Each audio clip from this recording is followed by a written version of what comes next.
നമസ്കാരം. കേരളത്തിലെ ജനങ്ങൾക്ക് ഉപകരിക്കുന്ന പ്രധാനപ്പെട്ട കുറച്ച് അപ്ഡേഷൻ ഇപ്പോൾ വന്നിട്ടുണ്ട്. അപ്ഡേഷൻ പൂർണ്ണമായും കാണാൻ ശ്രമിക്കുക.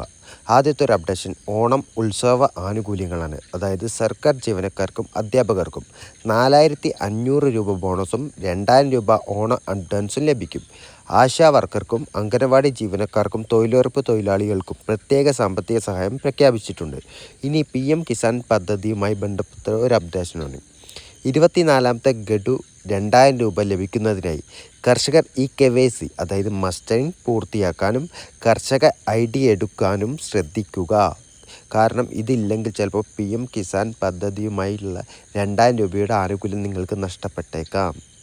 ഇനി SBI സ്കോളർഷിപ്പുമായി ബന്ധപ്പെട്ട ഒരു അപ്ഡേഷനാണ്. അതായത് SBI ഫൗണ്ടേഷൻ നൽകുന്ന ആശാ സ്കോളർഷിപ്പിനായി സെപ്റ്റംബർ 4 വരെ അപേക്ഷിക്കാം. 15,000 മുതൽ 20 ലക്ഷം രൂപ വരെയാണ് സ്കോളർഷിപ്പ് തുക. ഇനി ക്ഷേമ പെൻഷനുമായി ബന്ധപ്പെട്ട ഒരു അപ്ഡേഷനാണ്. ഓഗസ്റ്റ് മാസത്തെ പെൻഷൻ വിതരണം ആരംഭിച്ചിട്ടുണ്ട്. 2000 രൂപ വീതം ബാങ്ക് അക്കൗണ്ടിലേക്ക് അയച്ചു തുടങ്ങിയിട്ടുണ്ട്. ഈ മാസം ഓണത്തോടനുബന്ധിച്ച് 4000 രൂപ ലഭിക്കുമെന്നാണ് എല്ലാവരും പ്രതീക്ഷിച്ചിരുന്നത്. എന്നാൽ എല്ലാ മാസത്തെയും പോലെ 2000 രൂപ വീതമാണ് ഇപ്പോൾ അക്കൗണ്ടിൽ എത്തി തുടങ്ങിയിട്ടുള്ളത്. അതൊരു ദുഃഖകരമായ ഒരു വാർത്ത തന്നെയാണ്.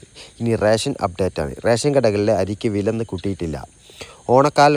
ഓണക്കാലത്തോടനുബന്ധിച്ച് 26 രൂപ നിരക്കിൽ അധിക അരി വിതരണം ചെയ്യുന്നുണ്ട്.